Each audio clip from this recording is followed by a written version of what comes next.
Welcome to the 23rd episode of the Tertius Times podcast. Today is Wednesday, September 22nd, 2021. I'm your host, Brian Wright, and today in the news segment, we will look at 3 reports on Kenya. We will also continue to hear from Ssebaggala Moses, Director of Shared Love Uganda. Today, he will discuss how the COVID pandemic has affected Kenya and the work of Shared Love Uganda in particular. Theme for this week will be on Central and East Africa corresponding to the interview. The links to the stories and Shared Love Uganda are in the description.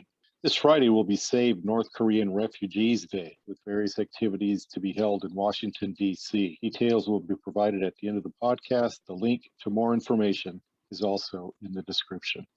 In reviewing a recent documentary about accusations of witchcraft in Kenya called The Letter, this article, Witch Hunting Then and Now, from Development and Cooperation, August 10th, 2021, points out how, quote, elderly women and some men are being called witches or wizards and driven from their home, and the perpetrators are members of the elderly victims' own families, eager to grab land belonging to the elderly, unquote. The article reports, quote, persecution, robbery, and occasional murder perpetrated against old people by means of accusations of witchcraft, unquote, and there are, quote, approximately 10 such murders each month, along with hundreds of family disputes over land and inheritance, unquote. The main driving forces apparently behind the mistreatments, quote, draw heavily on superstition and Pentecostal Christian practices, unquote, the article stated. Not mentioned in the review is that gray hair is seen by some to be a sure sign of witchcraft. Quote, religious freedom violations are prevalent in a number of countries in the Horn of Africa region, unquote. The USCIRF country report, Kenya 2017, the latest report available, opens and then adds, quote, the Kenyan government engages in serious religious freedom violation in response to concerns about terrorism and religious extremism. The U.S. designated terrorist organization Al-Shabaab is responsible for many of the abuses in Kenya, unquote. The major event that seems to have triggered the rise in terrorism was in 2011 when Kenya sent troops to Somalia to fight against Al-Shabaab. When that happened, Al-Shabaab then began attacking people in Kenya, Muslims and non-Muslims alike. But the bulk of its activities has been targeting Christians and churches. Unfortunately, the Kenyan government's heavy-handed attempt to quell the attacks has resulted in, quote, gross human rights abuses, including arbitrary arrest, extortion, illegal detention, torture, killings, and disappearances, unquote. Although the government denies the accusations, there is ample evidence of such abuses, according to the report. In fact, Corinne Graff, senior advisor at U.S. Institute of Peace, USCIRF, in the Strategies for Religious Freedom in Fragile States from USCIRF this morning, mentioned Kenya as a model of success that USCIRF has been involved in. She stated that the successful recent elections in the country are an example of what can be done to improve the lives of others. Just a few years ago, election corruption was rife in the country. So there is progress in some aspects of the country. In this report, Open Doors World Watch List Kenya 2021, specifically aimed at the persecution of Christians in Kenya, points out that, quote, Christians from a Muslim background in the Northeast and coastal regions live under constant threat of attack, even from their closest relatives, unquote. The report also names Al-Shabaab as the key perpetrator of attacks on Christians. In addition, the report also cites, quote, organized crime as a serious problem, unquote, as well as institutional corruption. Pray for Kenya. Pray for its people that they would enjoy complete freedom and security in their country. Pray for the elderly in Kenya, that those who would seek to accuse them of witchcraft would realize the same fate could very well visit them later in life, and that they would give up whatever ulterior motives they may have for seeking the eradication of their elders. Pray for the Pentecostal Christians that, if the accusation is true, they would realize that the Holy Spirit is infinitely more powerful than whatever source supposed witches may possess, and that they should not live in fear of anyone, whatever label is attached to them. Pray for the leaders in Kenya, that they would reassess how they deal with extremism so that the endless cycle of violence would come to an end. Pray for those in Al-Shabaab and for those who support them, that they would realize their actions of violence perpetrate more of the same as well. Pray that peace reigns in Kenya. And now let's listen to the third segment of my interview with Ssebaggala Moses, Director, Shared Love Uganda. In this segment, he tells us about how the COVID pandemic has affected Uganda and the work of Shared Love Uganda as well. Thank you again for joining me. We have with us Ssebaggala Moses, Director of Shared Love Uganda. He's in Kampala, Uganda, and he's going to update us on the pandemic and how it's affecting his work and obviously the people of the country and refugees that come in and they care for. Moses, thank you again for joining us and tell us about COVID in Uganda. Okay, thank you so much for this time again. I do appreciate. Now about COVID in Uganda. COVID has affected us in so many ways in Uganda. Number one, about the schools and then the church. My talk is going to focus much on the schools, the church, and also the teenagers. Why the teenagers? Because that's my field of specialty. Okay. Now, it was last year, August 18th. That's when the schools closed because it was just 16th when we had about the first person that was announced that has COVID, who was from actually Dubai. He was announced as the first person to have COVID. And that brought attention to the entire country. And then on the 18th of March, everything became on stop. The schools were closed. And also everyone was told to go into lockdown.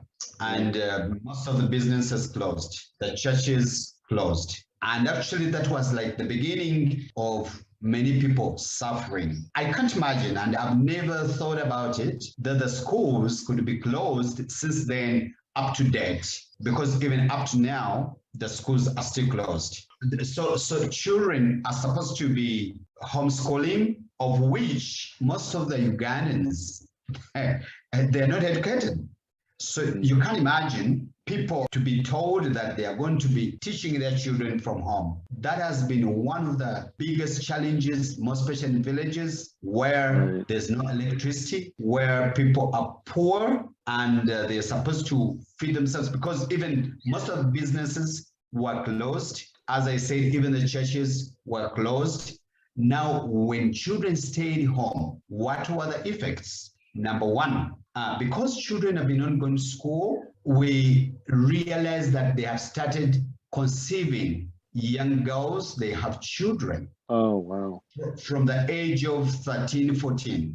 Like in one district in the Western Uganda, they say from March this year to date, almost 4,000 girls conceived and gave birth to babies just because of that. Wow, yeah. And even it is happening even in different districts where girls are getting pregnant. Some children, they don't want to even to go back to school. Parents, they cannot afford education of homeschooling. Why? Because they don't have those technical part of it. Here in the central, like in Kampala area, where we expect some parents, at least there are some schools where children are studying on Zoom. Okay. But just few people who have those appliances, because most of the people, they live in villages. There's no way how you can express this, but it has really affected people. Like in my area where I'm working, we've been having a challenge of when people don't have anything to eat, but they are supposed to stay in their homes. And then the government said they wanted to give them some money, which is 100,000 shillings, but in dollars, it's about maybe $30 for them to be fed for the entire month. Wow. So that after the entire month, they have to look for other things, maybe other ways how to keep themselves. Because even up to now, like the teachers, they're still in homes. How could you expect some people to be fed on $30 in a month? And after a month, when the lockdown is not lifted, they have to stay home, not going to work.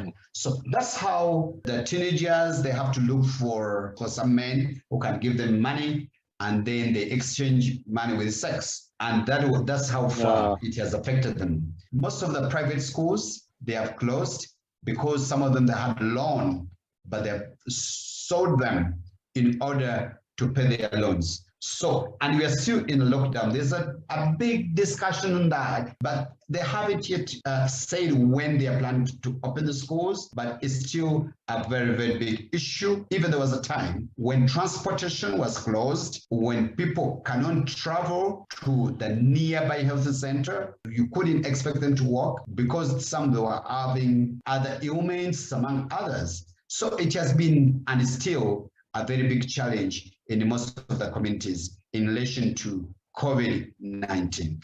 Pretty dire situation, especially for the youth. I had a couple questions, but you already answered them. You did mention some children more in the urban setting around Kampala do have access to the internet, but most, unfortunately, do not. So education just kind of stagnant right now. Just say a little bit about that, because even in Kampala, people who are around Kampala, not all of them that they have access to Zoom or to internet. Right. Why? Because our country is none of that. Most of the people who live around Kampala, they are renting. They are from villages. So they migrate from villages and come to Kampala to look for work. Okay. Now they are in just small rooms, just a single room where you could find one parent with maybe 8 children. Wow. And they don't have official work that they do for a living. Some of them just do odd jobs to look for survival. So you cannot expect such a parent to save some money for the data or to buy a phone or a computer so that children are able to access education. Right. So just few who are able to have Zoom lessons on the schools. I mean, on the Zoom. Right. That's tragic. The other question I had, you were talking about the young girls, many of them were getting pregnant. Was that again a financial thing, or was this something else going on? Yeah, the reason why some girls go for sex, okay, there's immoral side, but at the same time, we've realized that some parents, they don't have money even to buy maybe pads for the girls, those sanitary materials, among others. When they don't have that and they find someone who has money, sometimes they end up exchanging their bodies so that they are able to have that. So that is key. And even what I didn't even talk about, it was just domestic violence, which is going on everywhere. You know, when you tell a man to be in a home, when they are not relating well, you may find that if they cannot relate well with his spouse, they end up in fighting. I think over the news they had many families that are broken and some husbands have killed their wives. Why? Because they don't have anything. So this is related to poverty, which is going everywhere. And secondly, people, when they don't know God, anything can happen. I mean, they just end up doing whatever they want because they cannot protect themselves well. So COVID-19 has affected most of and for your information, there's so many even business people who have left this country. Like we had very, very big shopping malls. They're just closing their businesses. Many houses have been taken away from people. So a lot has happened here, and it's still happening because we're not sure where this will end. Wow. Well, certainly all this information you've given us is a good call to lift up Uganda and, of course, the surrounding countries, which I assume would be suffering a similar plight. Right. To lift up those countries, those people in prayer. Moses, thank you again, and we'll see you again tomorrow. Save North Korean Refugees Day is this Friday, September 24th. For more information, follow the link in the description. Thanks for joining me today. I hope you found the information and interview presented here useful and that it encouraged you to pray for these people in areas of concern, perhaps even inspire you to take positive steps of involvement to alleviate the suffering of so many around the globe. Finally, pray with me that God's peace, eternally beyond our comprehension, would guard the hearts and minds of all those who follow Christ and flow outward to bring that peace to all the world.